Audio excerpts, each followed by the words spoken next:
everybody. My name is Sarah Grady. I'm the South Shore Regional Coordinator for the Massachusetts Bay's National Estuary Program and Watershed Ecologist for the North and South Rivers Watershed Association. I'll be your moderator today.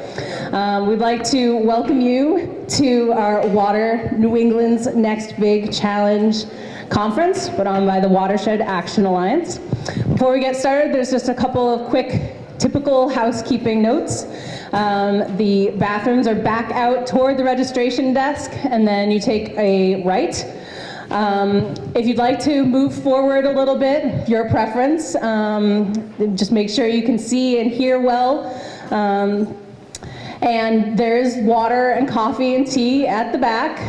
There's a marker so you can write your name on your cup and keep using the same cup throughout the day.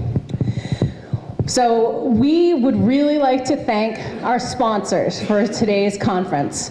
This conference would not be possible without the assistance of our various sponsors, and many of them are longtime supporters. This is our third biennial conference that we've held, and we hope that we'll continue to have their support and your support for many years to come.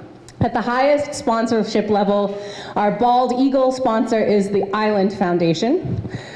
Our Osprey sponsors are the Aquarian Water Company and the Metro South Chamber of Commerce and the Regional Economic Development Organization.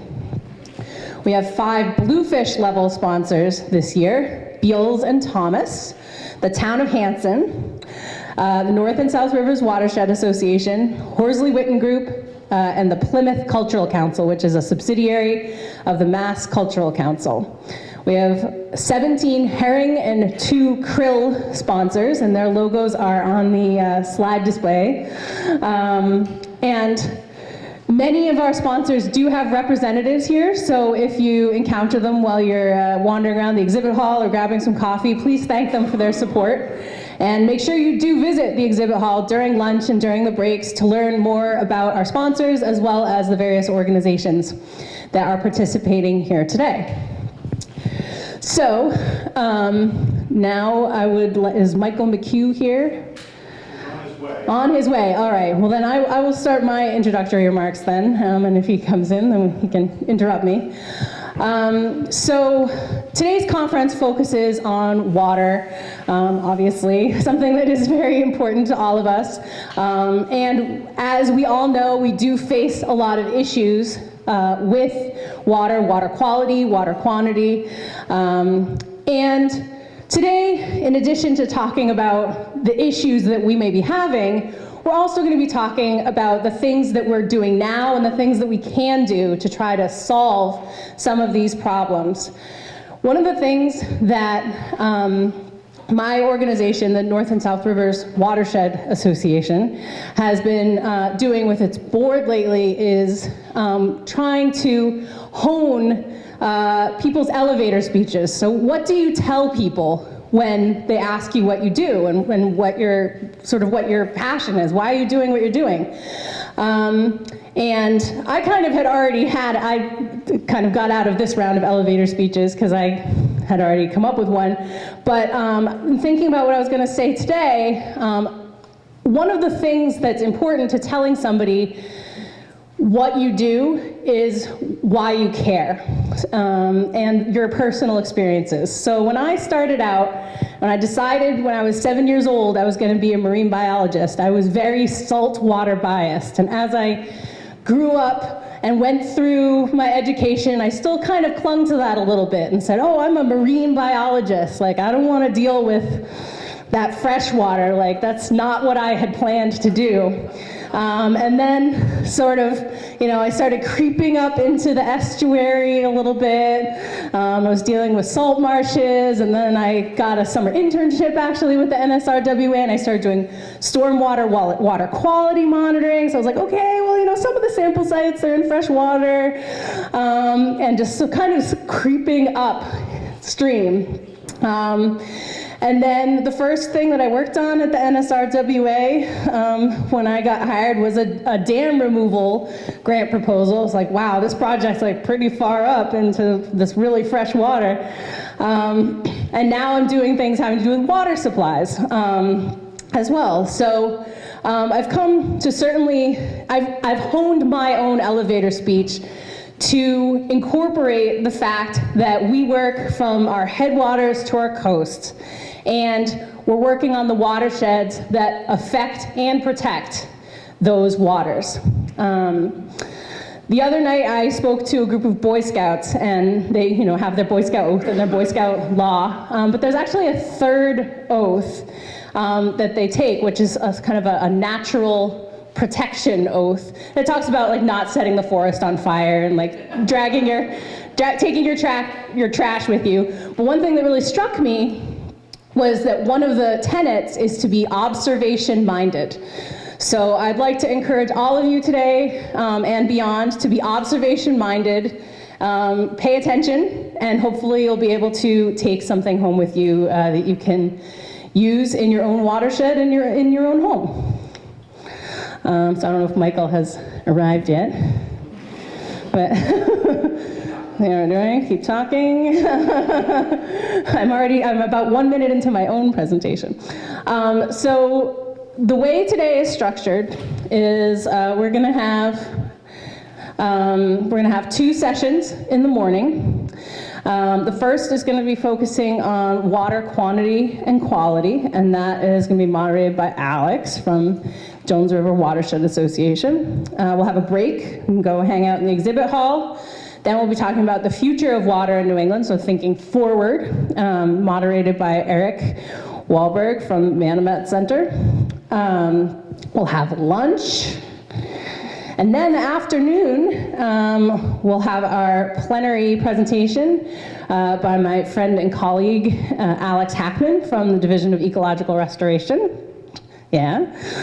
And then we're going to have speed presentations from our Watershed Action Alliance member organizations. And the way that's going to work is every organization has 5 minutes, and they have been given a template with timed slides. So each slide will stay up for only 20 seconds. There's 15 slides. So they're actually going to have to keep up with whatever they've provided. So that's always a lot of fun. You'll notice there's a lot of kind of the waiting for the slide to advance because you're done with what you're saying. And then there's also the flip side, which is the, oh my gosh, it's gone past. So we'll enjoy that. And then the last part, we're going to split everybody up into tables. And there's going to be facilitated discussions about many of the things that we've heard here today. I'm going to be going around table to table, talking to the different groups, and trying to pull together some common themes so at the end we can have a nice cohesive wrap-up. At least that's what I'm hoping. Hopefully we won't have 20 disparate ideas, but I suspect that we'll probably come down to maybe 3 to 5 things that everyone is really thinking about. So I think probably maybe what we'll do is get started. Yeah, you can fix that. And Michael can speak right before the break. We might as well get going because you know how these things go. I'm a pretty strict moderator, you'll find, though. All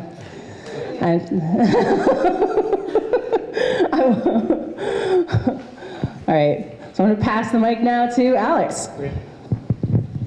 Thank you, Sarah. When Sarah started her talk, I thought she introduced herself as a watershed apologist.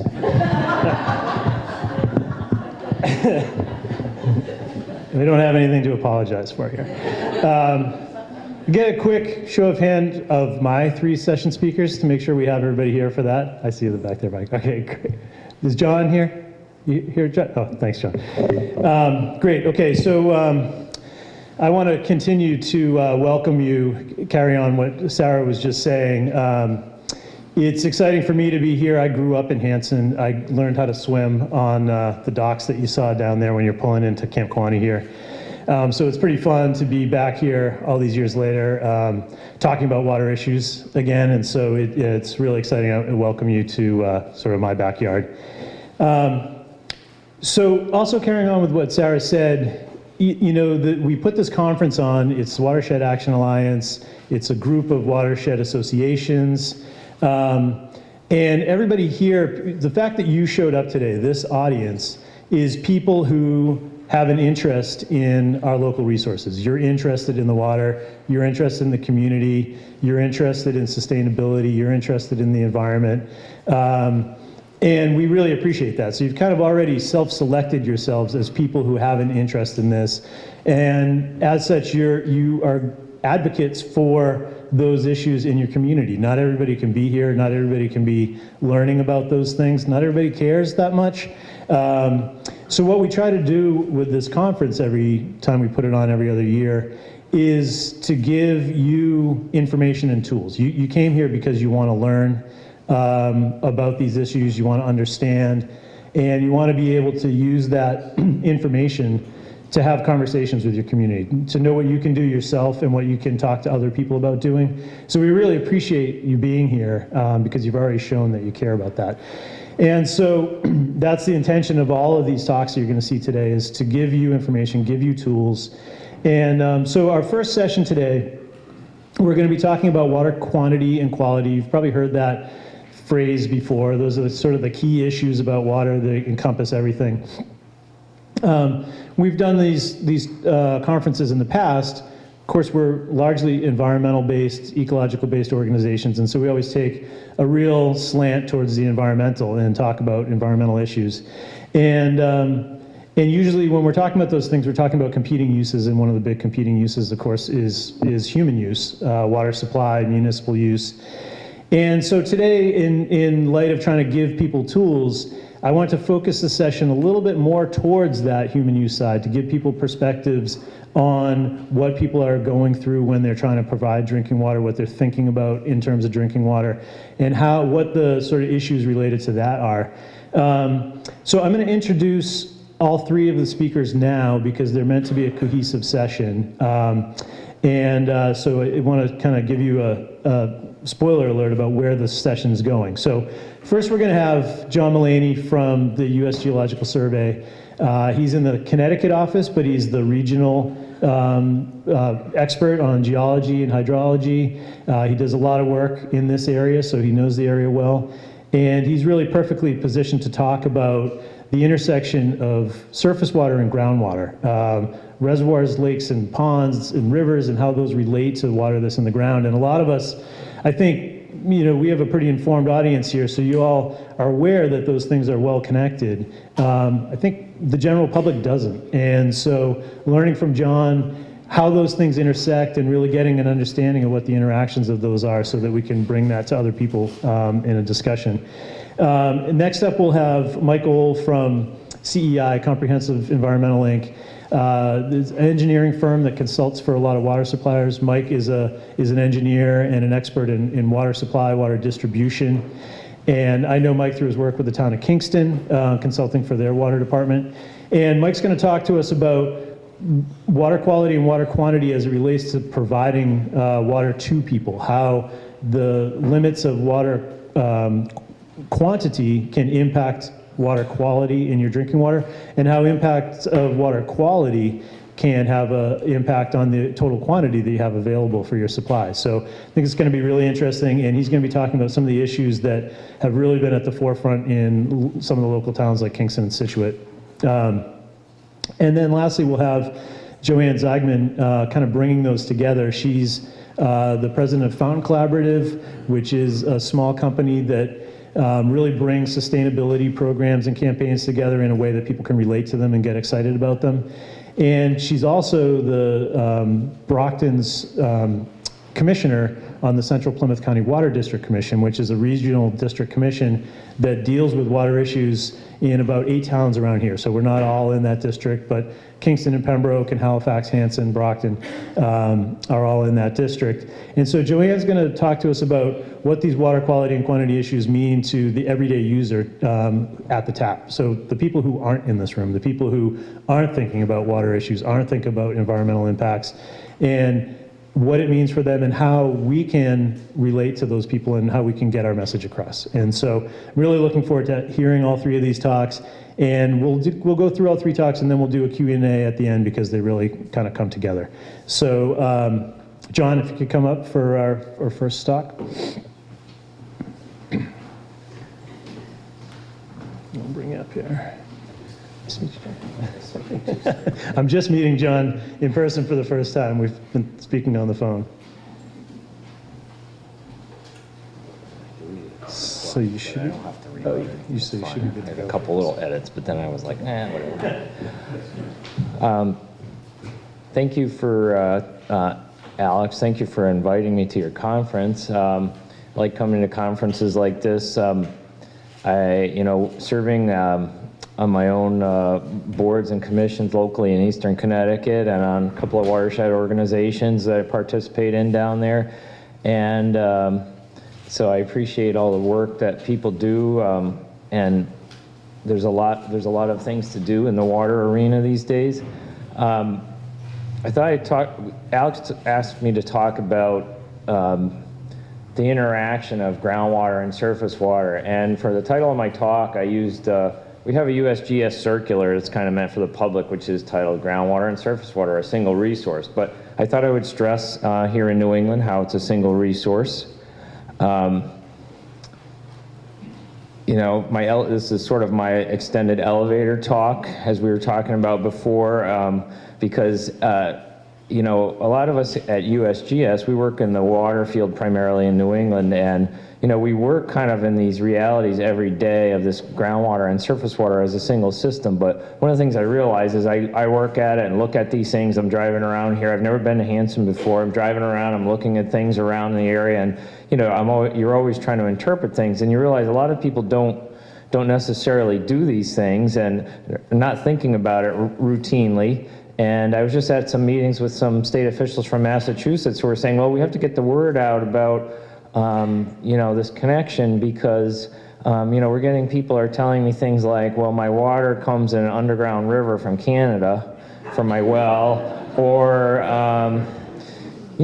or even more simply, somebody's pumping a large volume of groundwater and they don't really, they're not really aware of the fact that that water has to come from somewhere.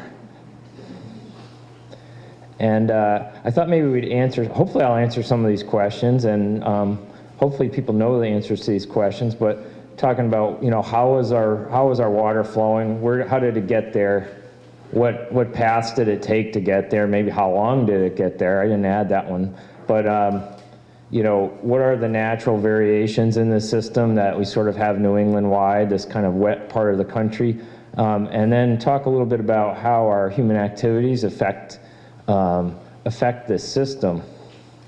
So the typical, this is kind of, a lot of people are probably familiar with a diagram like this where we have, we show some of the elements of the water budget.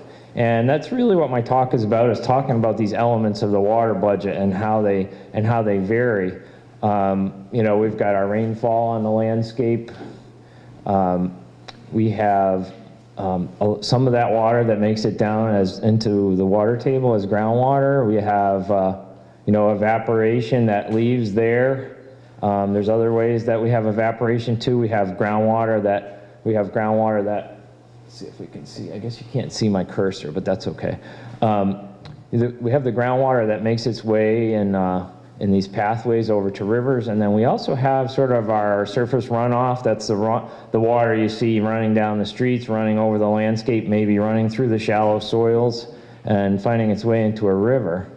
And I just thought I'd start with our precipitation map for the country. We're in a pretty wet part of the country.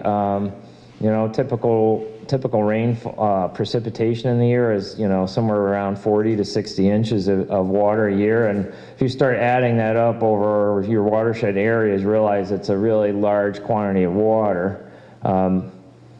In parts of New England, we get some of this water budget, from somewhere between 25 and 50 inches of snowfall, and the snowfall is obviously a lot more important in some of the northern areas. But if we think about our snowpack, when we have it, it's an important source of water. It's water that oftentimes when it first falls on the landscape, it sits there for a while. So the timing of how that snow sits there and how it melts and the quantity of that is important in how our water budget, in our water budget, in terms of how the water gets to the stream and when it gets there. We often use the word runoff, and a lot of people might use this word in different ways.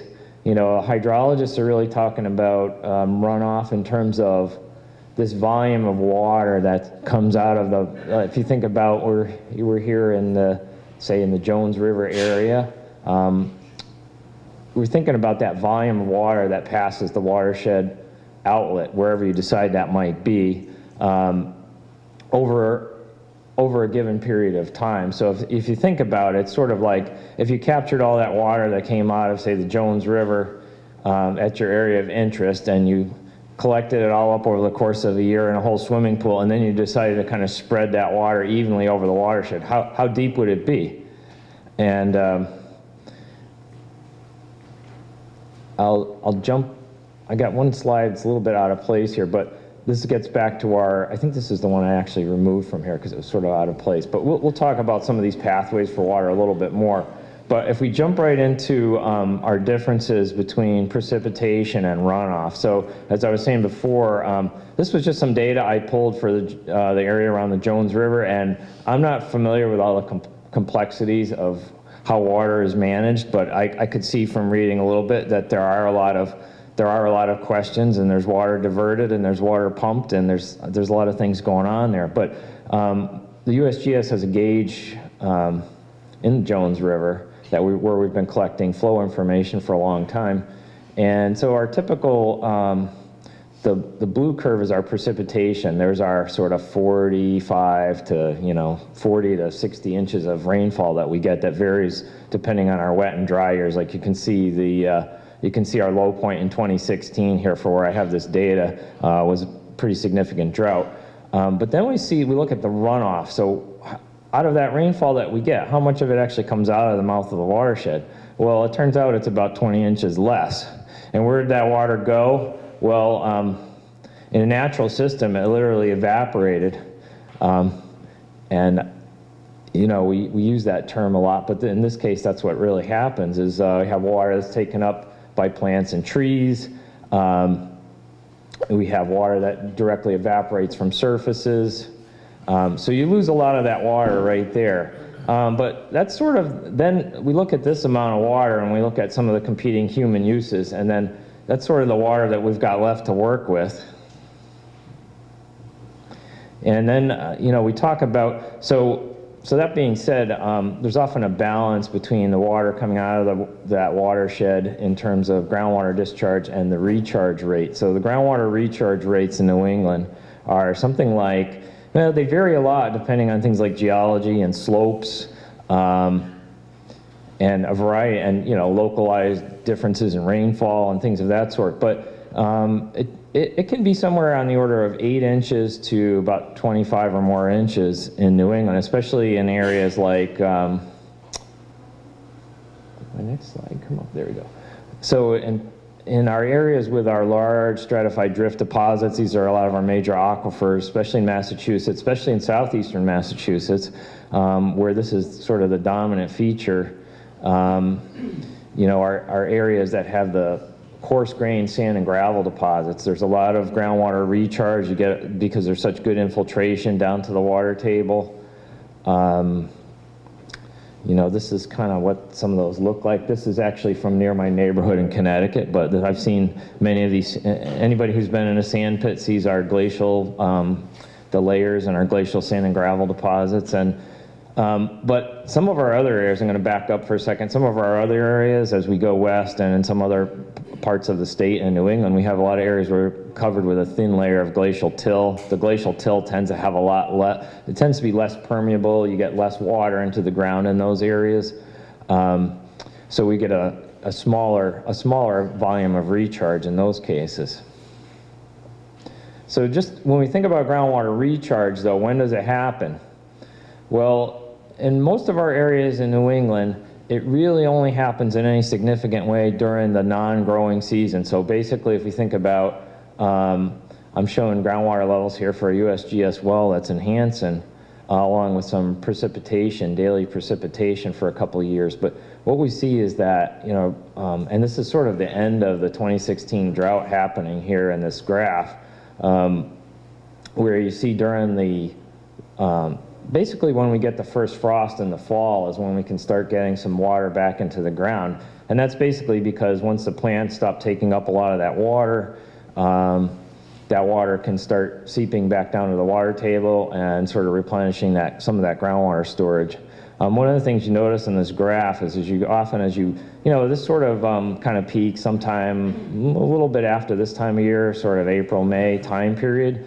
And once we get into the really warmer months of the summer, unless we've had a ton of rain, you just will often just see that groundwater level sort of decline even when we keep getting rainfall. So those groundwater storage just keeps kind of discharging away, and even though we may get multiple rainfall events. So that's like here, that's kind of like this area here. And I think that's an important factor. So if we think about the 2016 drought, that's really what happened there. So if we have a year where we don't get a lot of rainfall or precipitation in the winter, and we sort of miss that recharge period, then we just kind of go into that sort of depletion of storage phase, and without really much hope for anything happening until we get to the following, say, October, and to get some of that recharge back. So once you kind of get into that drought pattern, it's a little tricky to get out of. Luckily, we had some weather events here that got us out of that situation. So for every amount of recharge we have, there's typically roughly over the long term an equal amount of discharge coming out of the watershed. So whether that comes out into a stream or to an estuary or a lake or some adjacent water body, most of our rivers in New England are gaining streams, meaning that they have groundwater discharging. There are some places where you have streams that come off of mountainsides and things like that, and once they hit that slope break, sometimes you get the stream actually recharging the groundwater, and we do see that in some cases. And but I think one of the important things for everyone to realize is that the groundwater flow, especially in this part of the world and this part of Massachusetts, represents a large part of the annual water budget. And I thought I would show here, here's a thermal image of some groundwater seeps entering a stream, just so you can see. Here's groundwater actually moving into a stream. Sometimes you can see these, you see these seeps when the flows are low in some of the rivers, but maybe the groundwater levels are still fairly high. You'll see some of those seeps, but water doesn't just come in and seep in the sides of the river like that too. You think of these flow paths that kind of go, sometimes the oldest and the groundwater that's been traveling the longest may come up in the middle of the stream bed, right kind of up underneath the stream itself. I have a graduate student working with me, and she's been looking at groundwater discharge throughout one of our watersheds in Connecticut and taking out thermal imagery of many miles of stream to look for groundwater discharge. So a lot of these areas where you have focused groundwater discharge may be important areas too for maintaining, things like brook trout habitat and cold water fishery. So the groundwater component of streamflow, this is a streamflow hydrograph I'm showing here. And basically the spiky parts you see are various storm events that occur during the year. But what we've done here is a program that outlines the part of that streamflow that's pretty much groundwater discharge. So streams here in this part of Massachusetts tend to have they could have up to 95% of their annual stream flow from groundwater discharge, especially in an area if you have an entire watershed that's the stratified drift or glacial coarse grain deposits. And then in our areas with glacial till, it's probably about 35% just for comparison. But a lot of times that's what you have is all that water that's, you can see in our hydrograph. This is that groundwater storage as it's, groundwater levels are declining in the watershed, and you can also see that in the stream flow. One of the things that's important, and maybe we'll get into some of this stuff when we talk about the water quality, is not every particle of water that travels to that stream takes the same amount of time. And one of the things we need to recognize is that maybe a significant amount of time might pass between the time that water falls as precipitation and the time it reaches a stream. And we worked on some of this in Connecticut a number of years ago, just looking at modeling and and actually doing some sampling to help identify the age of groundwater. And this is a curve, I won't explain it in great detail, but basically it's a curve that tells you if you took a snapshot, if you went out to the river when it's sort of at a base flow period, and you took a snapshot of that water, and it gives you sort of a representation of the mixture of all the ages of the water in that stream. So this was a particular case where we actually had a lot of the water was less than 10 years, was, probably recharged in the last 10 years, but we also had a proportion of water, like in this case, well, this study was done in like 2006 or 7, but we had a small percentage, like 8% of the water that was probably recharged before 1960. So that has a lot of implications too for water quality. In terms of, sometimes things that we've done on the landscape don't show up in the stream for a while. Or sometimes we make changes and we expect things to improve, but we don't understand why nothing's happened yet. So sometimes that's the reason. There's a little bit of a time lag, and it could be, you have to be kind of in the game for decades potentially. Lastly, I just talk about this one little small part of the water budget. We talked about evaporation. So usually the total amount of evaporation, and probably in that runoff graph I was showing earlier, part of that evaporation also can be what we call like groundwater ET, which would be kind of that area where you have vegetation along a surface water body, a river, lake. Probably a wetland is a good example where you have a lot of vegetation that in the summer takes up a lot of that water, and then so there's additional water that's evaporated actually, when plants can actually tap right into the water table. I've seen this, some of the areas I was working on Cape Cod near the Herring River, I could see where, when the vegetation comes out in some of the wetland areas in the spring, you could actually see, see the water table decline a little bit. And I guess getting back to that question about how much water should somebody use in a watershed, and I won't make any recommendation here, but one of the things you have to look at in terms of this water budget is some of the things that we've talked about. Well, we start with how much precipitation we have. We might, if we're looking at groundwater, we might have to subtract out the amount of overland runoff, the evapotranspiration we talked about, have to subtract that out of the available water. You might want to subtract out the amount of water that's already being used. And then what's left is you have to think about all these other things that you're trying to do is how much water do you want to leave in the streams for a habitat or things like fire protection? Maybe you have a fire pond, or how much water do you want to leave to dilute sewage that's coming out of a wastewater treatment facility?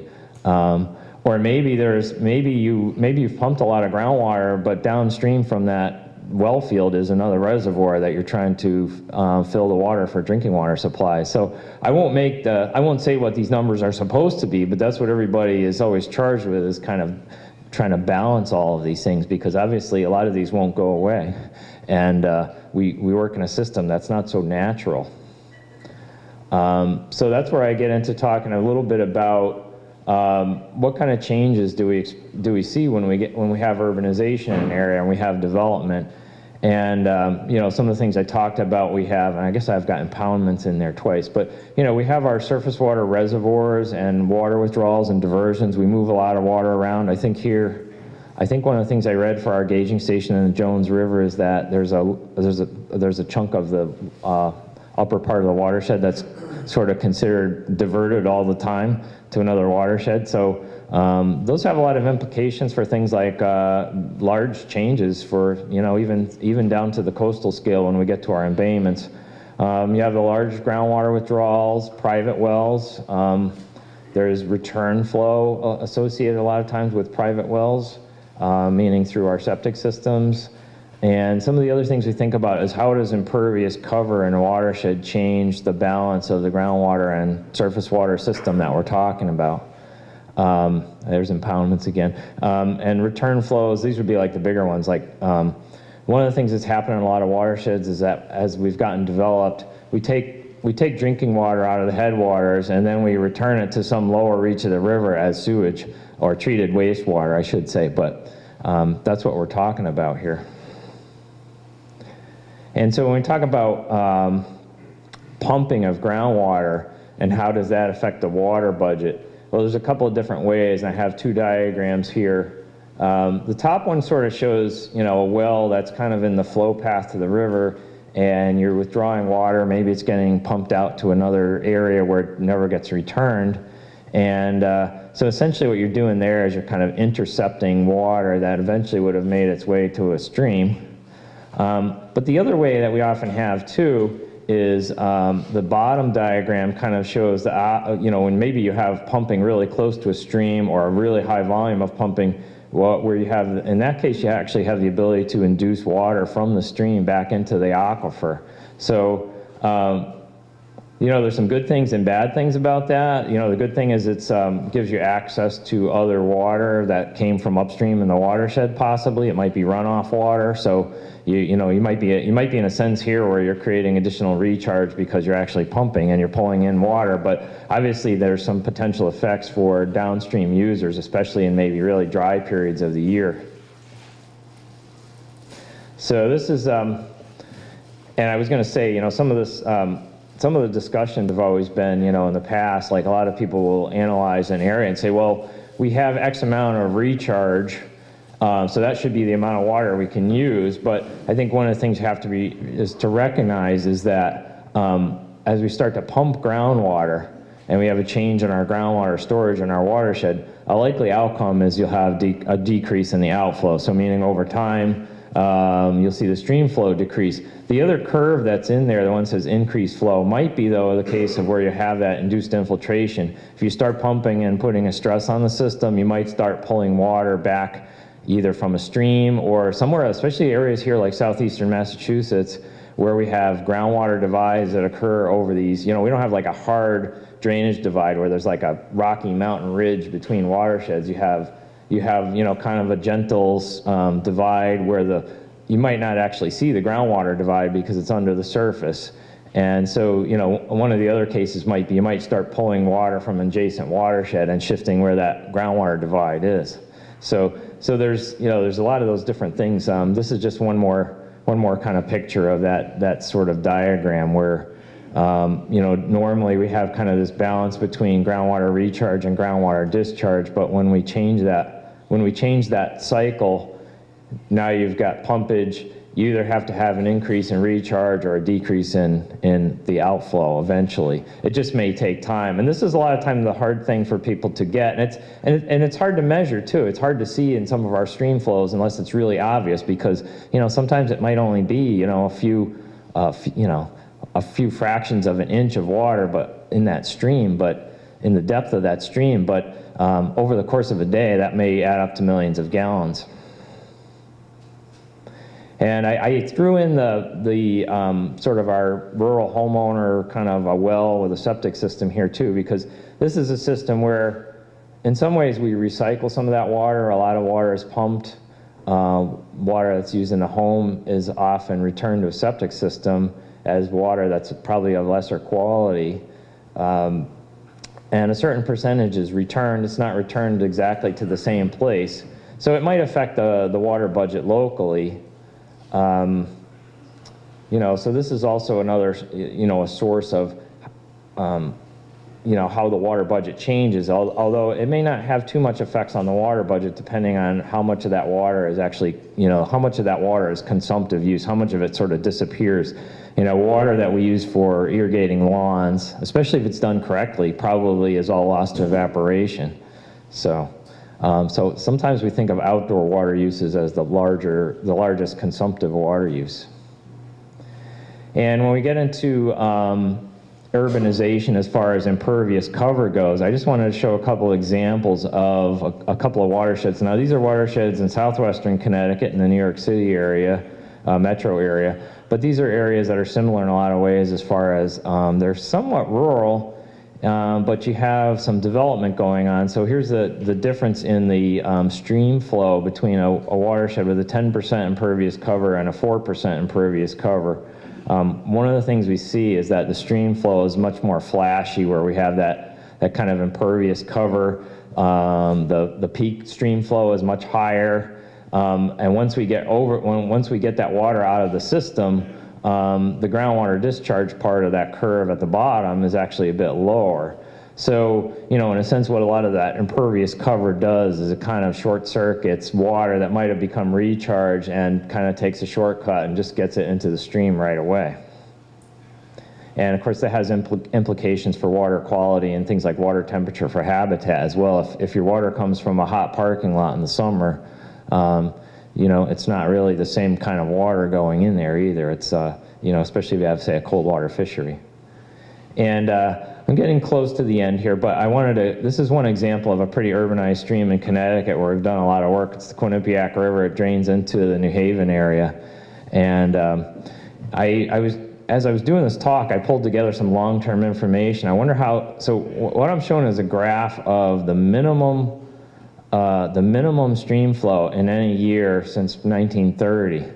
And it's kind of interesting to look at because here in New England, where we have our industrial past with a lot of water power, probably way back then, we were holding back a lot of water to power mills and things like that at the time, and so we would let stream flows go really low.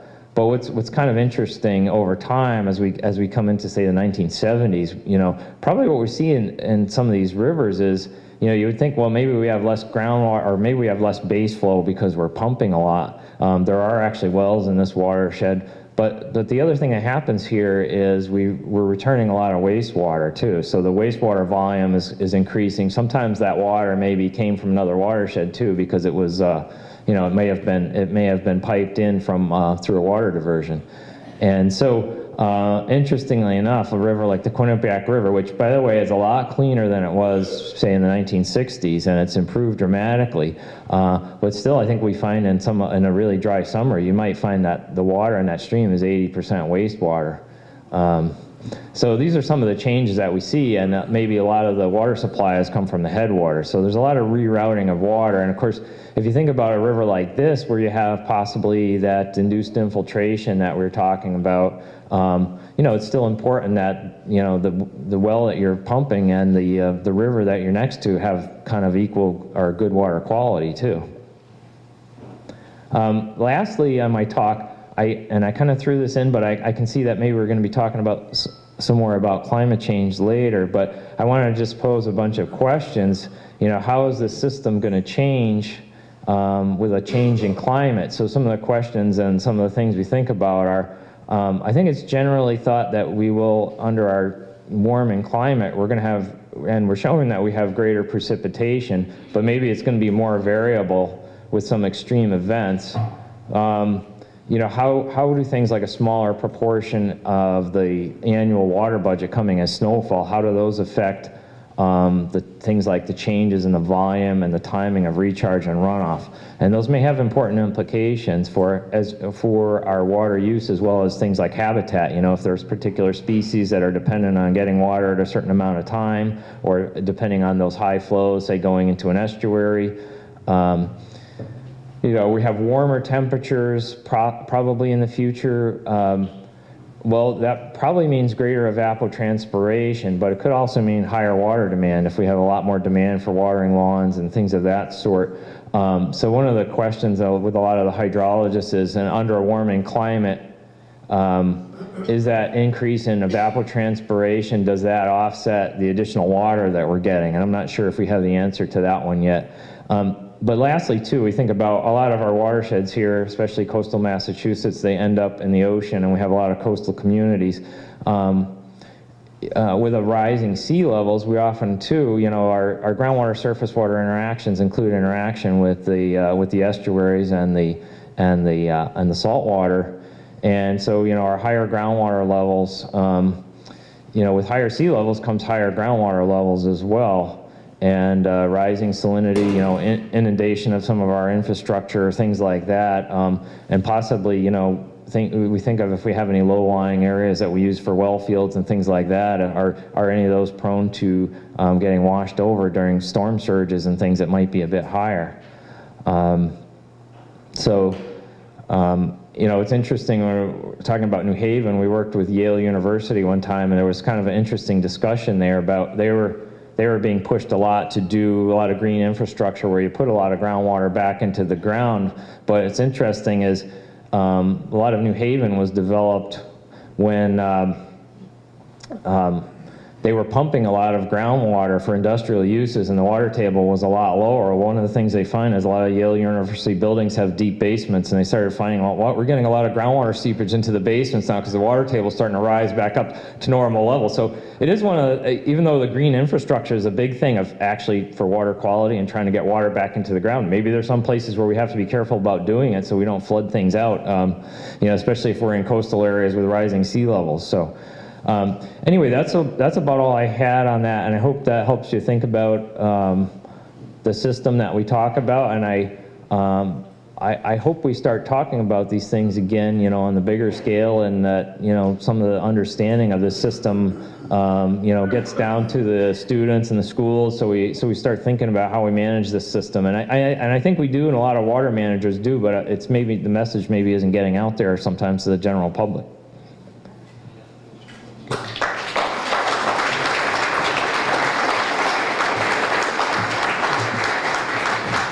Thanks a lot, John. John reminded me in his talk of something that I had intended to say in the intro, which is that when we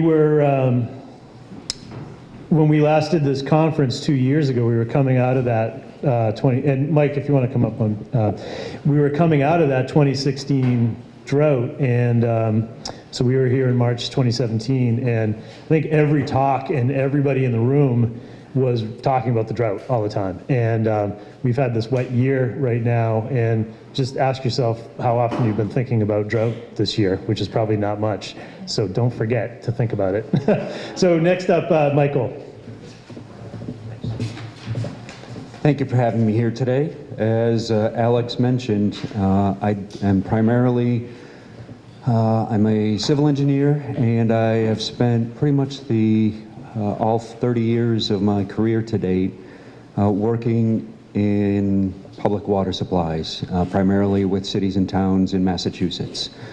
So the combination of being an engineer and being passionate about water supply, I will have a tendency to get into too much detail. So I'm going to try to stick to my slides. So just to give you an idea of what we're going to cover today is, actually, by a show of hands, who is connected to a public water supply?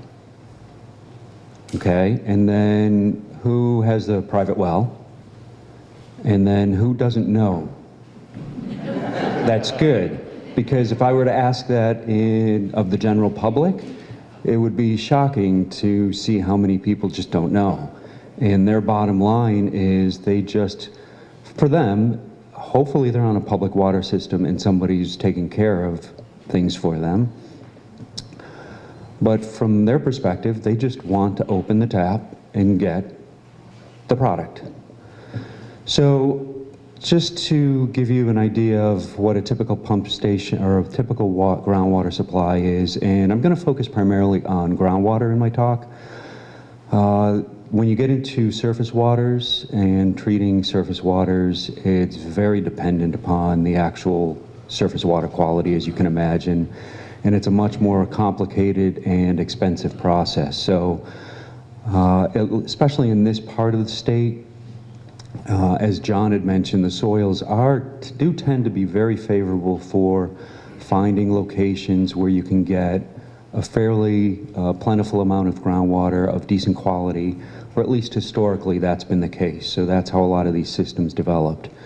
I'll touch briefly on the geology and some of the impacts that the geology has on water quality, especially over time, and then get into what a typical public water supply, the PWS, does as kind of a balancing act between trying to provide water of sufficient quantity and quality for the customers, and then finally ending with challenges that are facing the typical public water supply. So this is a schematic of a typical groundwater well, public groundwater well, and in general, A private well is often just what they would call naturally developed. So it would be driven into just the material that's there.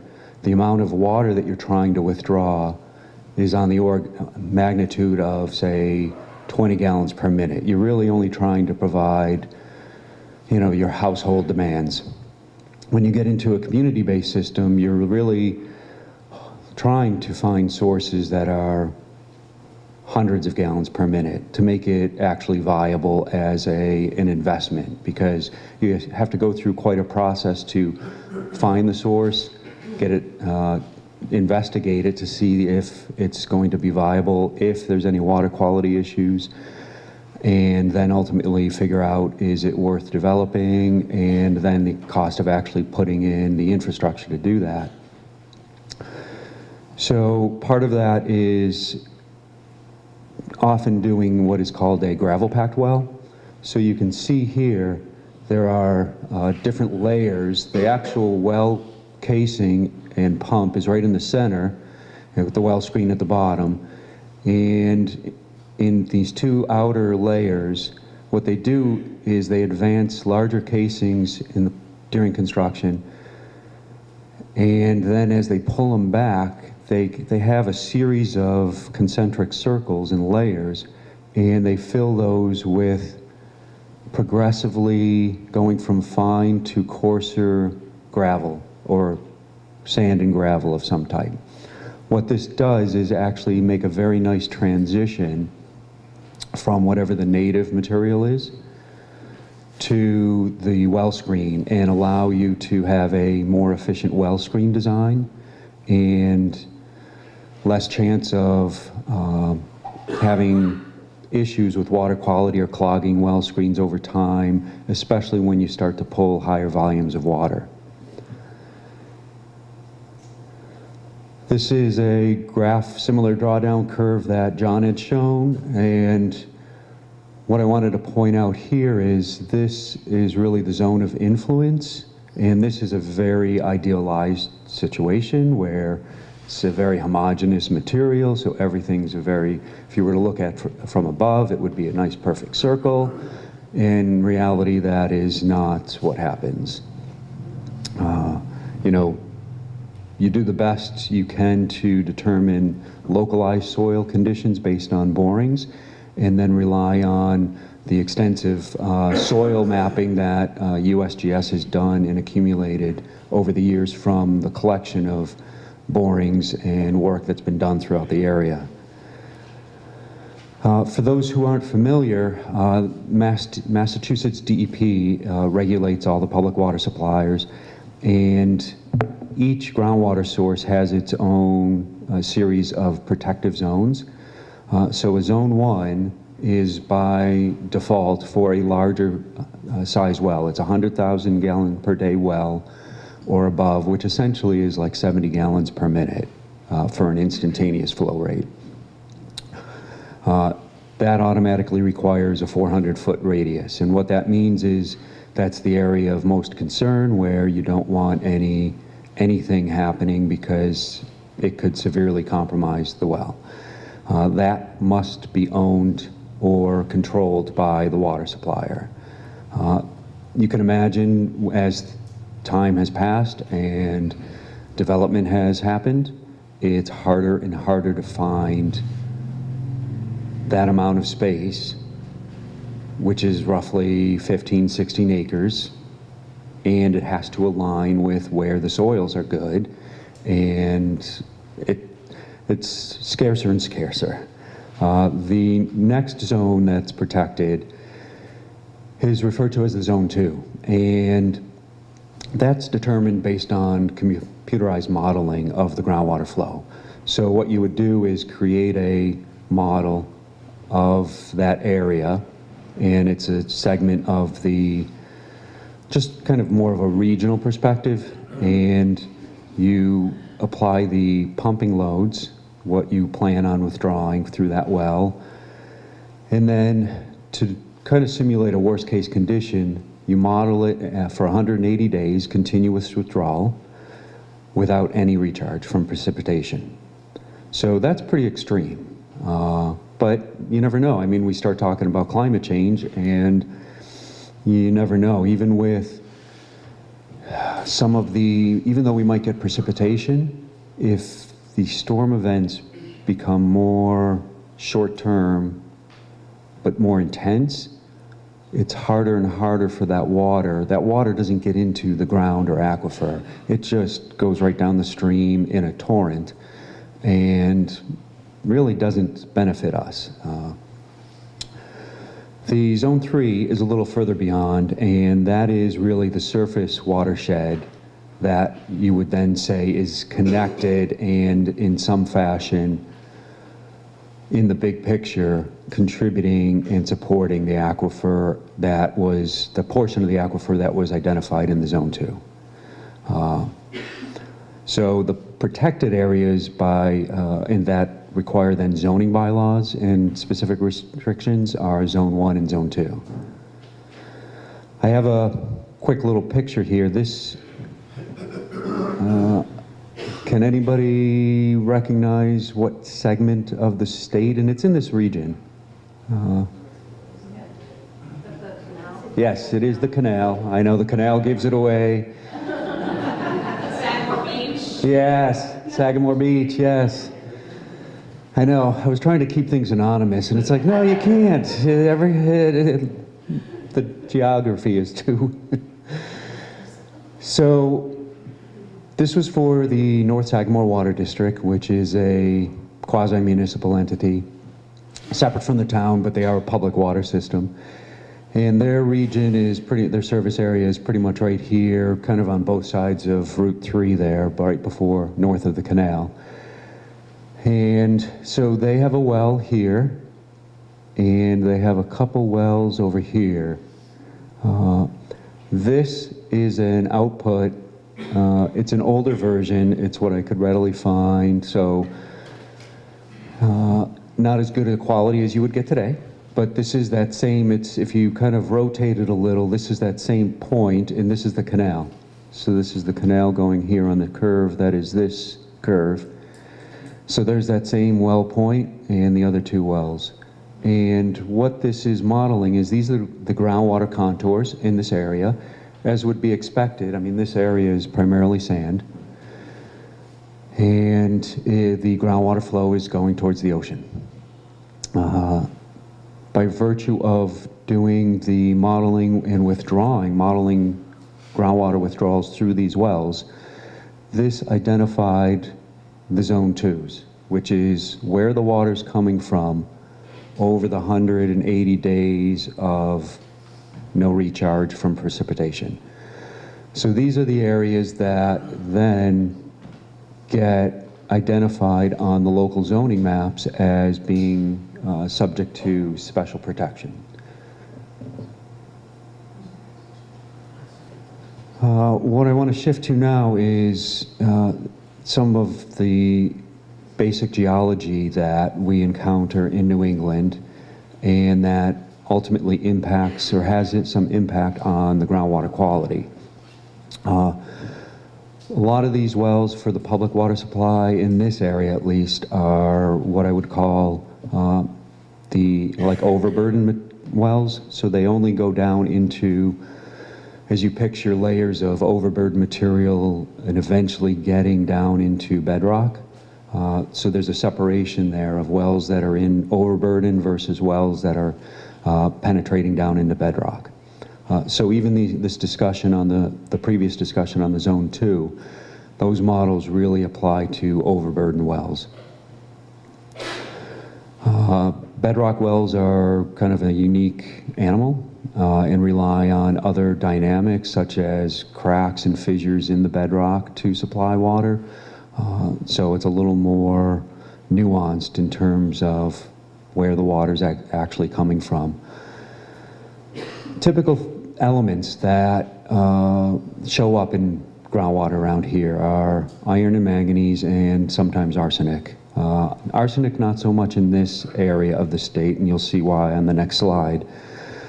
But iron and manganese definitely, and it's really a result of the minerals that are inherent in the underlying rock and geology. And over time, are available to dissolve under the right conditions and end up in the water.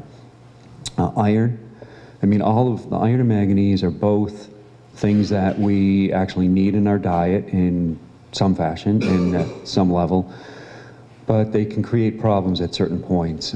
Iron at a certain level starts to show up as discoloration, and it might look clear coming out of the ground, but as you subject it to heat, so say in a hot water tank, or you subject it to air, it will oxidize the iron and change it from a dissolved iron to a oxidized solid that shows up as staining.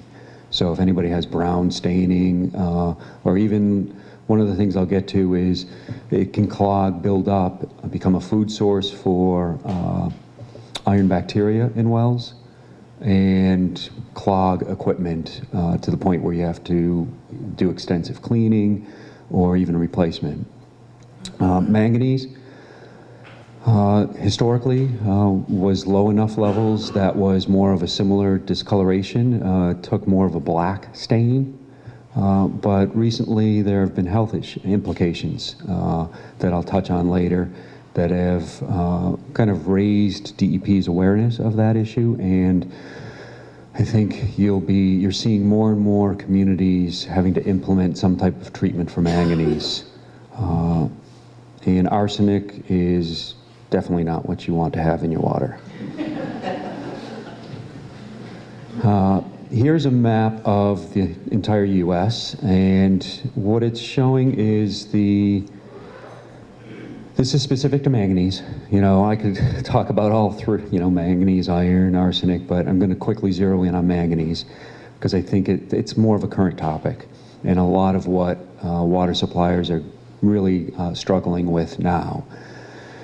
So as you can see, the whole East Coast has these redder or pink areas with the red dots.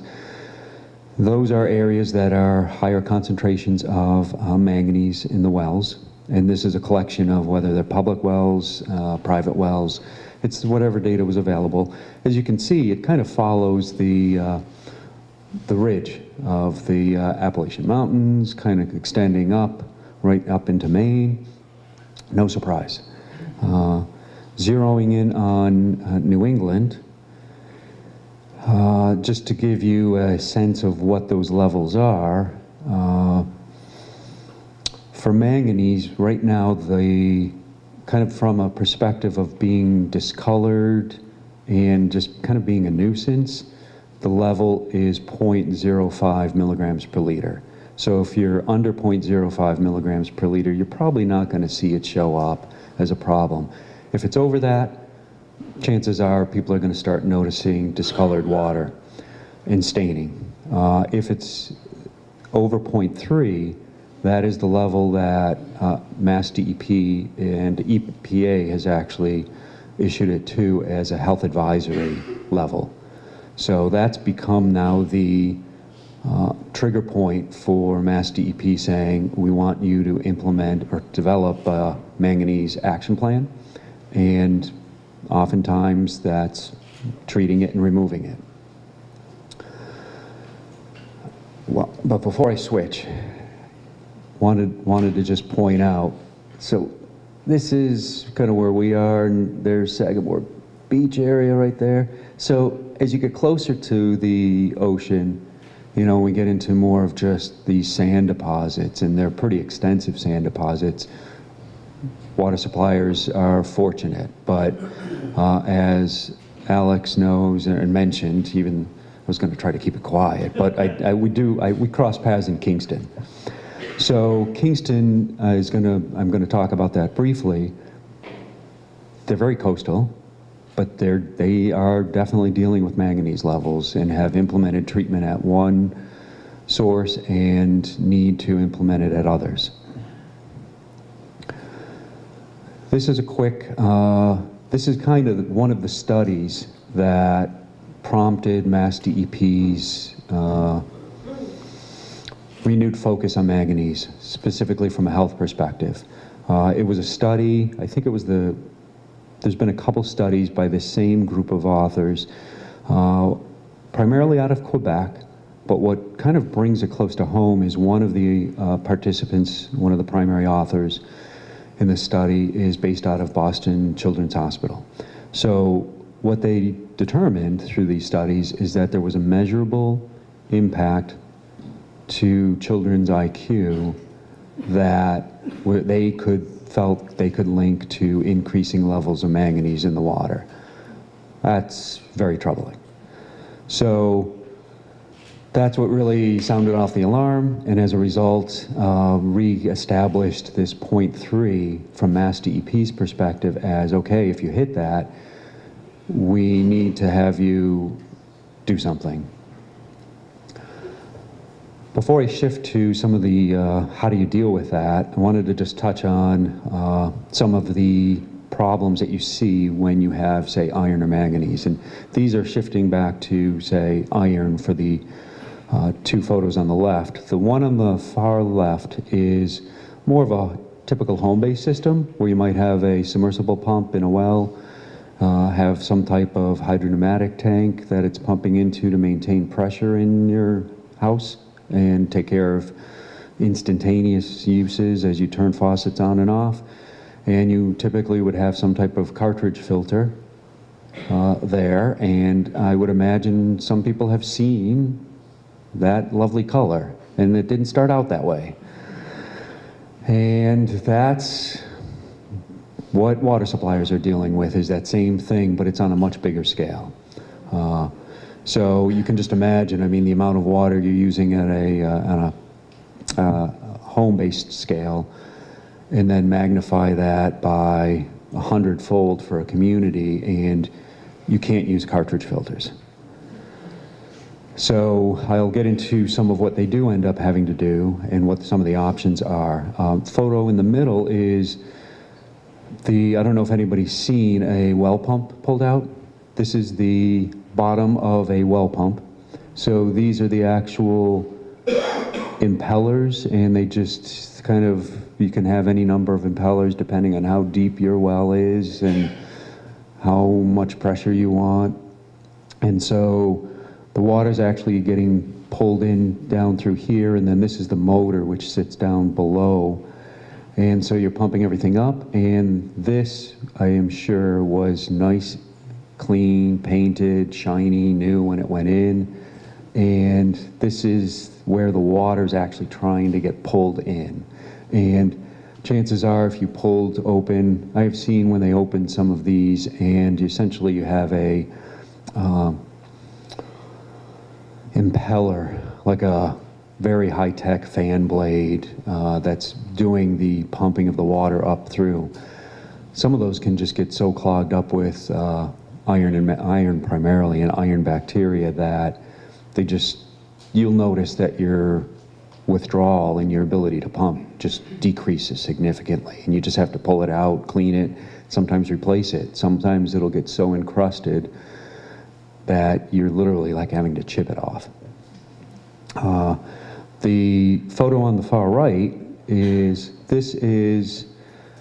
I don't know if it's a typical well screen. And then this is on the bottom of a public water supply well. So oftentimes it'll be 24 inches diameter, fairly sizable. And it's stainless steel, nice shiny stainless steel. And you can see there's like these fine rods that hold it together. Those are all these little points. And essentially it's one continuous wire that's wound around it. And you can see that little gap there. That's actually the slot opening that allows the water to come in, but not, say, the sand. And totally encrusted. So when you hear people talk about doing well cleaning over time, depending on the water quality, your well screen can get encrusted like this. They'll go through and try to do some chemical cleaning to dissolve it and then flush it out. But it's a very delicate process because you don't want to mess up the aquifer that is it's an asset to the public water supply. What water suppliers often see in New England is they may find a well or have a public water supply well that historically had no signs of, say, manganese or very low levels. So they were under the 0.05 milligrams per liter, didn't even get customer complaints. Then they start getting a couple customer complaints, and still, it's okay. Though you may try to treat it from a perspective of keeping the discoloration down, but not removing it, because there's a huge difference in cost. But over time, and this seems to play out again and again throughout New England, is you'll see this increasing trend of manganese levels. And there's a whole bunch of variables there, which I'll touch on briefly in a moment. This is another one, not as severe, but it demonstrates in this case where they were historically pushing this 0.3 milligram per liter health level, and then they start going over it, but they kind of come back, and then it's like, okay, it's not coming back down. And I have to say, once it goes up, it does not tend to come back down. So you end up with a question of what do you do about it. So what water systems often are faced with is, to try to prevent some of this from happening, is try to cycle wells. So ideally have more than just one source, so that you can, there's a number of communities around here. Kingston has over half a dozen wells, and they will try to cycle through as they can, so that they're not putting all the load, say, or overstressing one particular well point in that part of the aquifer. Limiting pumping of any particular source to roughly, this is just kind of, it's not a magic number, it's just a rule of thumb, 16 hours a day seems to minimize problems, but they may still show up over time. The other advantage of multiple sources is once you spread out, take the same amount of flow that you need into the system on any given day or at any given time, and instead of getting, say, 500 gallons per minute at one location, which then you have a particular drawdown curve that is steeper and more spread out, you can then take that, and if you have 2 or 3 sources, say 2, you can each split 250 gallons per minute each. The drawdown curve and localized impact of each particular well is minimized. So in a perfect world, water suppliers would have many wells and be able to minimize the impact on the aquifer, minimize the risk of having water quality problems, and something when we talk about, climate change and resiliency is kind of a current topic of discussion.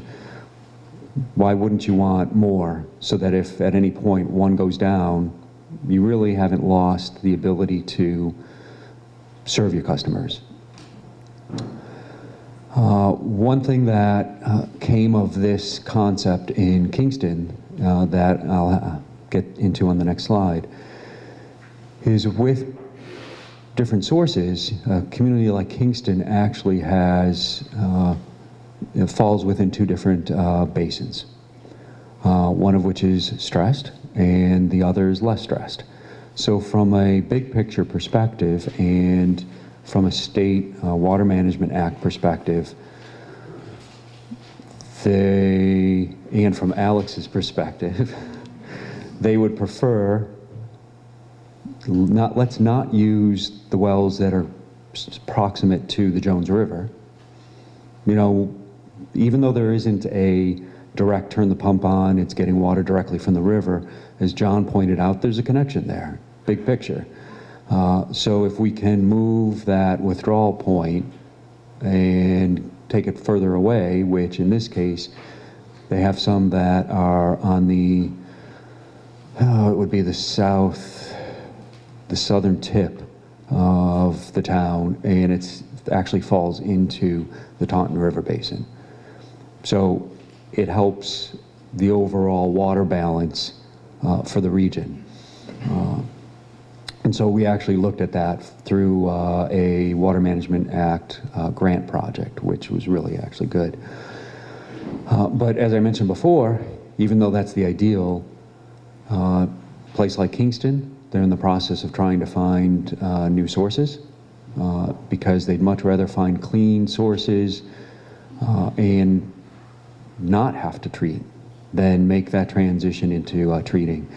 It's very difficult to find sources that have that 15, 16 acres available that hasn't already been touched and maybe contaminated in some way that isn't advantageous from a public health perspective. The last thing the water suppliers really do try to do is limit or ban outdoor irrigation. Kingston has a ban on putting new irrigation systems in.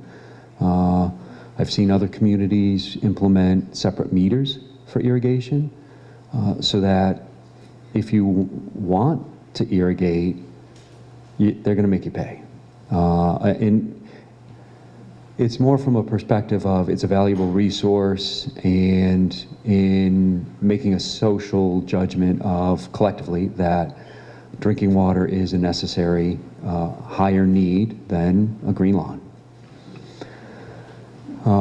And that really, one of the things that public water suppliers across the board are doing is Mass DEP has these conservation goals that everybody's supposed to adhere to of 65 gallons per capita per day, which if you do the numbers, you can't be irrigating your lawn and meet that. And then 10% unaccounted for water, which when you talk about unaccounted for water, it means you meter the water as it's coming out of the ground, and then you meter the water as it's going into a customer's house. It's not going to be a match. Some water gets used in, say, if you have a treatment facility, there's water inefficiency in that process. And then there's leaks. A lot of these public water systems date back to 150 years plus. And some have been updated, some haven't, but it's just a huge capital cost that can't be taken care of overnight. So those are the goals. Here's a quick summary of what we did for Kingston, and it was really coming up with, on a month-to-month basis, here's what the projected or known anticipated demands are, and they're from these two regions. So their system is essentially split up into this low zone, which is the majority of the town, and then a high zone, which is kind of right along the high point on Elm Street and Bishop's Highway, where it crosses over 44, that whole area tucking up against, at least that section of Plymouth is the high zone. And the high zone is where they have it's not a new well anymore. They have a source, and it has treatment for manganese, and it's a very good well, but it's actually in the Taunton River Basin. So from a big picture water management perspective, that's one that everybody's like, okay, let's try to use that more. And there is excess capacity in there relative to what that zone needs. So this really gave them an operating perspective of when you get into these higher demand periods, consciously be running these wells, but back off on, say, some of what you might take from the wells that are proximate to the Jones River, and then transfer from the high zone to the low zone. Something else that water suppliers deals with rates, and I threw this in here quickly because pricing is a very big part of affecting change in behavior. And this is from a water system that back in the early 2000s, this is their water production, and this is the extent of the system that was metered. So they didn't have a lot of, they were not fully metered. Progressively, as they became fully metered, surprisingly, the demand went down. So once you tell people that they have to pay in proportion to their use, it does and can make a difference. I'm going to quickly go through some treatment techniques because I'm running out of time. So historically, a lot of places have done things like chemical treatment, which binds up the manganese so you don't see it, but it's still in the water. As you get to the higher levels with the health issues, you actually have to remove it. The sequestering, this is a typical pump station, so you have this existed prior to putting in sequestering, and this is the extent of treatment required to sequester. It's really just a chemical addition. As you get to higher levels, you now have to implement treatment in addition to the pump station that now is either some type of major filter vessel. This is probably probably on the order of 10 feet diameter, 12, 15 feet tall. This is more like a green sand process, and then these are membranes. Each have their benefits, but across the board are expensive. This picture I like to include because this we had during piloting for these processes. This was the backwash water after we had filtered it. This was the original raw water, and this was the final production. So, big difference. And that's the goal, always. So quickly, back on Kingston, this on the top left is the pump station, the original pump station, and it's scary because this is a project I worked on back in the early 90s when I first started work. And then 20 years later, I'm back and they're doing treatment. And I'm like, how did I get so old? This is quite a difference in facility, and just order of magnitude, a new source, including a pump station, minimal chemical treatment for like chlorination if you need it. It's $1 million. Implementing a treatment facility this is an extra $5 million on top of the $1 million. So you can easily see if this is a hard argument that has to get passed on to customers into their water bills. So that's a big chunk of change. And you can see why most water suppliers would prefer to find alternate sources, cleaner sources, and treatment is really a last resort. And finally, it really is a balancing act. Most water systems are self-sufficient enterprises, and they have to cover their costs through their rates. So if the costs go up because of treatment, that's been affected by water quality that they're pulling out through nothing they did. It's just what happened over time. They have to pass it on to customers, and that's a difficult, probably the most difficult part of my job. And with that, I guess I'll pass it on.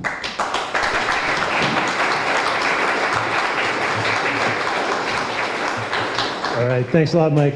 Joanne's going to come up next and talk about those customers that Mike was referring to.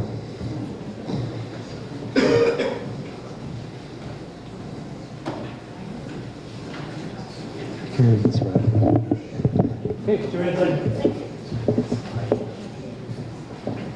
Okay. Hi, everyone. Okay. Let me just make sure this works. Super. So, good morning, everybody. I'm excited to be here. It's nice to be in a room full of people who love water. So I'd like to start by asking you all a question. Please freely shout out some answers. How many gallons do you think are in this room of water? Obviously. Anybody? Guess? How many? Oh, come on, guys, somebody. 250. Okay, anybody else? Give me two more. You could fill up the entire room, is that what you're saying? The whole? What's your guess?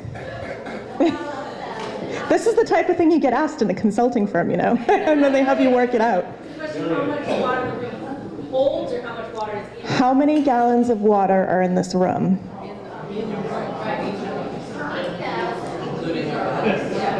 Okay, right? So according to my calculations, there are hundreds of thousands of gallons of water in this room. And that's because it's not all tangible. There's a lot of it that's virtual, right? So it's in the clothes that we're wearing, it's in the food that we're drinking, it's in the materials that were used to construct this beautiful room. And yeah, of course, it's in the water bottles that hopefully, you know, we've all got to hand as well, too. But let's be real, and it's already been mentioned twice today, which I'm really pleased about. Most folks don't actually know where their water comes from. This is a survey that was done in 2011 of voters who are not on wells, which is an important distinction. And you can see that 80% of folks nearly just didn't know or got it completely wrong. And that's typical. You could see this replicated around the world, in different kinds of communities, among different age groups, demographics, education levels. Typically, you'll find that the vast majority of people just don't know. When I used to do focus groups, the common answer I used to get is, well, it comes from the rain, like, obviously. It's a little bit more specific than that. So the reality also is that most folks don't know how much they use on a daily basis. This is a study that was done in 2014 that looked at everyday household activities. And the authors found that folks underestimate their usage by a factor of 2 on average. And as they start considering bigger uses of water, like outdoor landscaping, then they get even more wrong in their answers. And this is what I was talking about as well when we started. So most people also have no idea at all about how much water is used to grow the food that we eat and to produce literally everything around us. So given those realities, it's probably pretty accurate to say, and I haven't studied this, but I'd bet my bank account on it, that most people in Massachusetts, and here we're talking about typical water users, probably have a better understanding of how African cities are water stressed instead of communities in Massachusetts. So water is simply, it's there, it's in our homes, we can turn it on whenever we want, we can use as much of it as we want, and we can drink, generally, it without fear of it killing us. So that's a really wonderful thing, and it's not a luxury that everybody can enjoy. So I know that many of you in this room are focused on the environmental aspects of water. The focus of my presentation is more on water from an everyday user's point of view. Because having that understanding, I think, will help you in your communications and advocacy work as watershed groups. It's important to find effective ways to talk about water, and when we're talking about water in particular, it's important to remember that most people's experience of water isn't of water in the so-called environment. And I'll come on to that in a moment. It's with their experience of water in daily use. Now there's 2 disconnects there, right? So the first one is that most people generally don't connect the water in their tap to the water that's in the lake or the river or an aquifer. They don't even know what an aquifer is generally. Studies have consistently shown that most people view the environment as other, like the moon, right? And this is part of why it's such a challenge with climate change, because it just seems so intangible and out there. The second disconnect is that folks usually don't think about water at all. They just think about their experience of it. So they think about having to shower, having to brush their teeth, having to wash the dishes. They don't think about the water as part of that process. And generally, surveys have shown that Americans feel pretty good about their water quality. They're generally not fearful that we're going to run out of water anytime soon. And they, on the whole, believe that lakes and rivers are pretty good quality. Now, if you live in Flint or if you live in Los Angeles, then you're probably going to feel a little bit differently about those things. So it does vary on a local level. But on the whole, that's kind of the case. So people only really think about water when they need to, when it tastes bad, when it's the wrong color, when there's even the slightest hint that it might be contaminated, when there are restrictions in place, and usually, but not always, when there's a highly visible drought. And a visible drought is really kind of key there. So if you tell the everyday water user that we're water stressed, they're probably not going to believe you.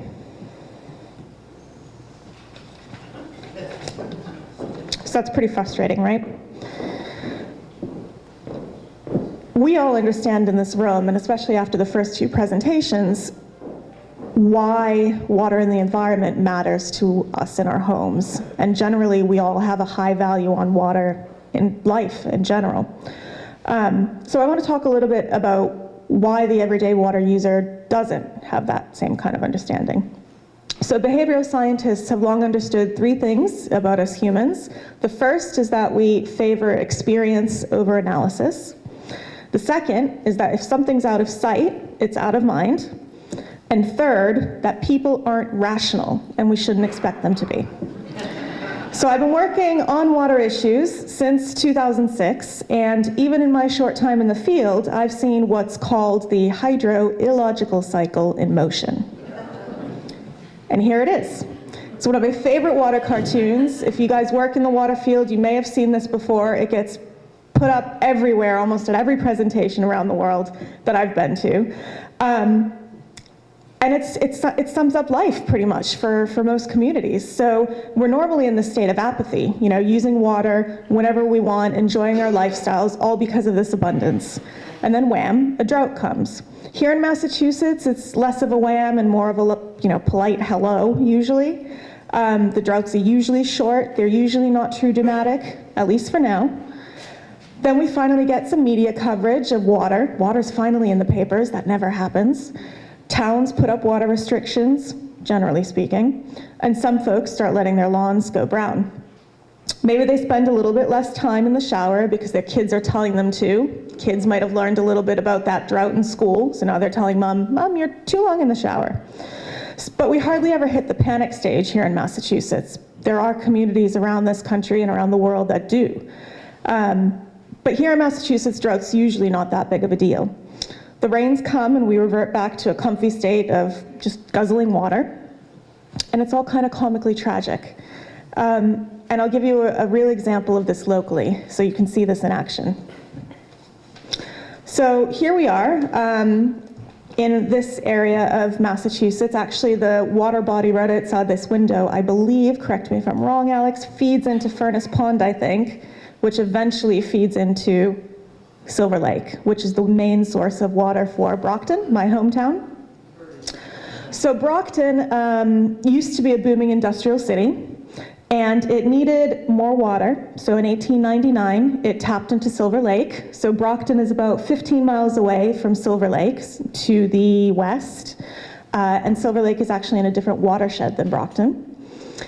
And everything was good until 50 years later, there was a housing boom and another drought, and it meant that the lake wasn't enough. So at that point, Brockton connected Monpont Pond and Furnace Pond, and Furnace Pond, I believe, is in a third watershed, into Silver Lake so that they can tap those resources as well when they needed. Then there was another drought in the 80s. This time, the state actually came in and banned Brockton from new water connections. So there was no more building in Brockton, and economic development ground to a halt. So the city was forced to find another supply. While other communities were growing during this time, Brockton was suffering from high unemployment, and it was actually heading towards bankruptcy. So a couple of small local water sources were then developed. The city implemented some relatively minor water conservation efforts, and they also had a big push to fix leaks, so they fixed a ton of leaks at that time. But they still knew that the city would need another source. And so they began looking at the MWRA as an option, and they also started looking at a desalination plant. And at that time, desalination was seen as innovative, shiny and new, really quite a wonderful development in the water sector. So by the time any decision was really made, though, the connection ban for new development was actually lifted. Drought hit again in the early 2000s. So you guys kind of seeing the cycle here? By this time, Brockton didn't need that water. But they hooked up into the desalination plant and it came online in 2008 anyway. So Brockton now has a desalination plant right in Dighton. Yes, in Massachusetts, we have a desalination plant in Dighton. It's kind of crazy. So there have been instances since the city has hooked up to the desalination plant that water has been taken in order to alleviate some of the stress on Silver Lake. But for the most part, the city is still withdrawing large amounts of water that the lake cannot handle. And that affects Jones River and a lot of other connected water bodies as well. So Brockton's taking more than it can handle. And it's looking at ways to use the desalination plant more, but of course Silver Lake water is cheaper to take than desalination water, and so there's a significant budget restriction there. But again, we're in this position in Brockton right now where we're thinking about, well, do we need a third water source? Do we buy the Aquaria desalination plant and hope that that's cheaper for our residents and therefore we can use more water? What do we do? Because Silver Lake is not going to be enough.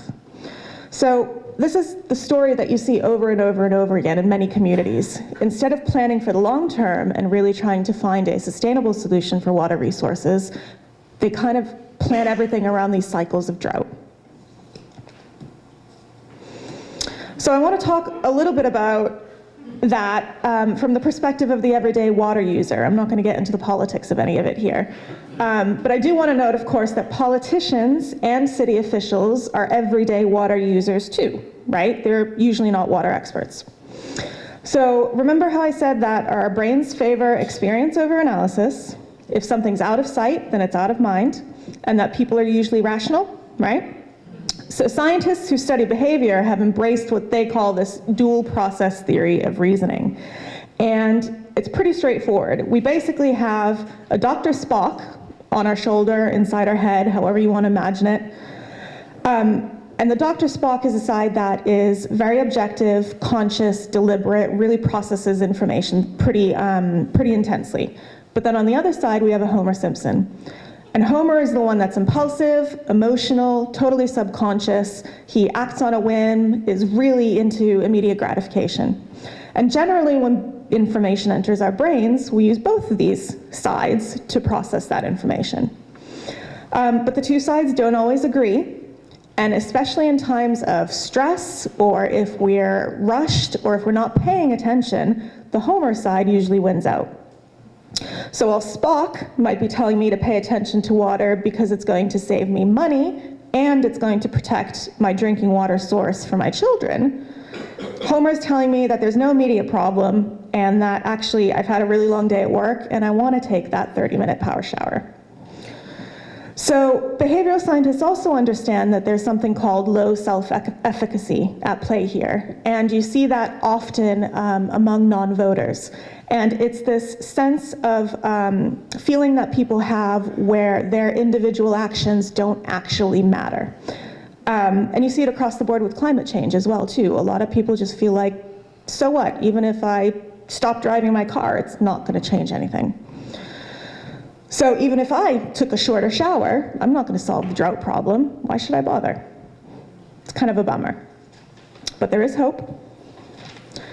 So the way to overcome a lot of these behavioral barriers is to make water stress mean something to the everyday water user. Water issues need to be personal. I know Sarah at the very opening of the presentation talked about personal stories, and it also needs to be tangible. And doing so often involves making water issues as local as possible. So I don't mean, in the case of Brockton, 15 miles away. I mean literally kind of in people's neighborhoods and backyards.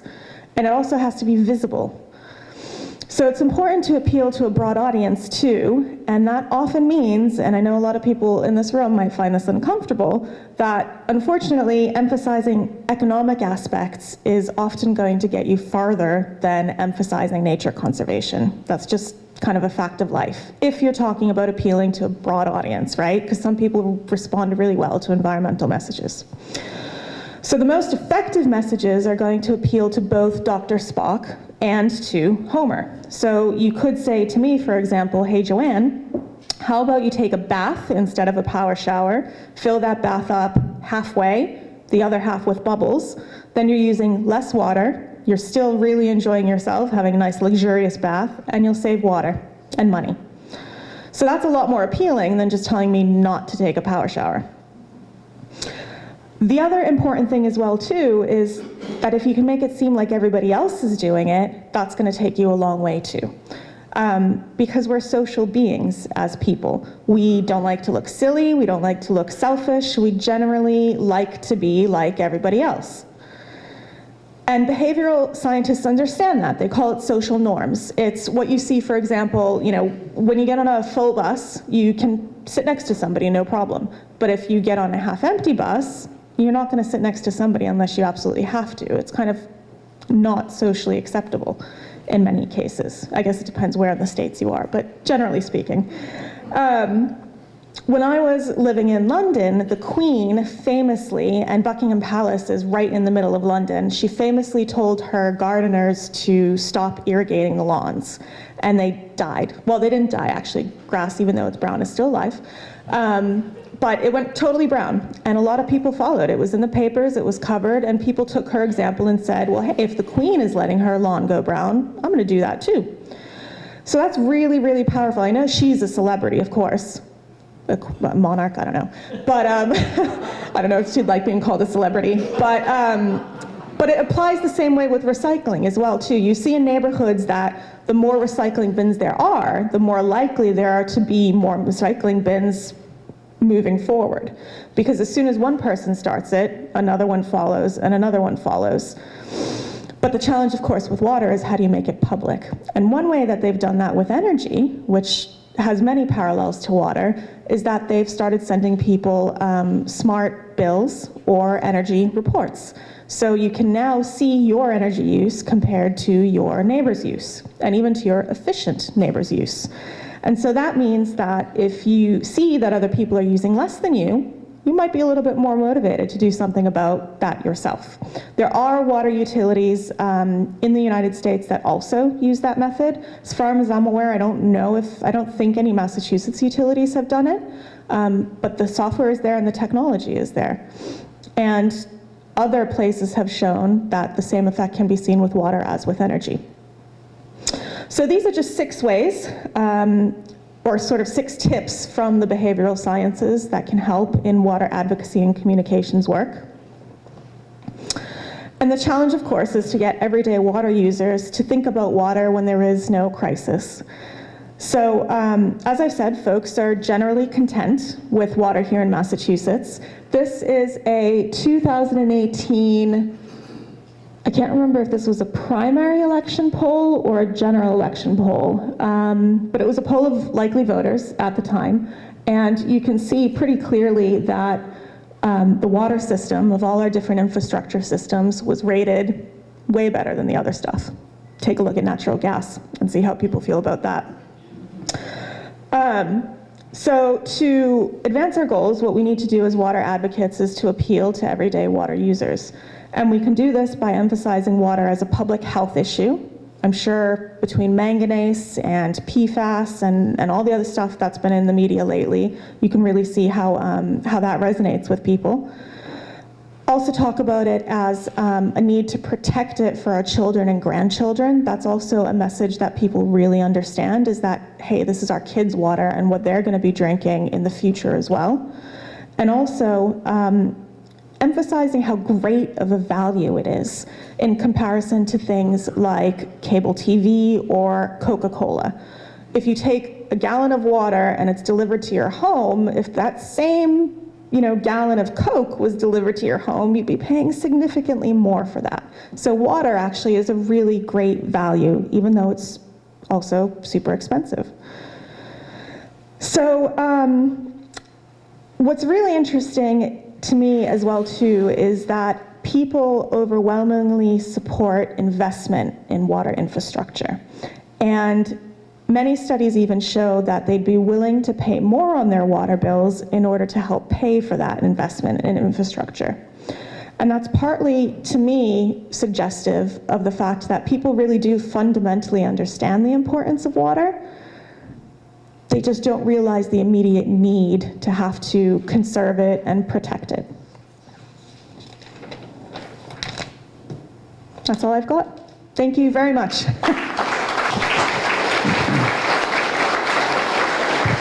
All right, so just going to hold you for like one more minute. Michael McHugh, who is the Hanson Town Administrator, is here. He just wants to say a quick hello and welcome to Hanson. And then we will take our break and we will come promptly back at 10:35. So there you go. Thank you. Quick hello. I apologize. I had planned on being here for your opening, and I thought it was at 9, so obviously I showed up late. So to welcome you at 10:15 sounds a little silly, but welcome. I am very pleased, as the Board of Selectmen is very pleased, to host this event again. This is the second time that you've been here. We're hopeful that this is going to be a regular occurrence. It's a wonderful thing for the town of Hanson to host.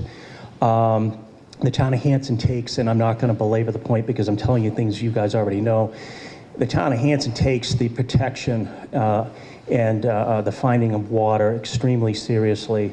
We're very proactive in terms of trying to protect the water sources that we're fortunate to have here in Hanson, to the point where we actually just put in a well in a second watershed, which is fairly significant. It's producing very well. We're going to go to town meeting in May and do all the legalese that we need to do. It's on conservation land, so there's a little bit that we need to do with the state through town meeting. But we're very excited to have that potential, very significant source of water for our town.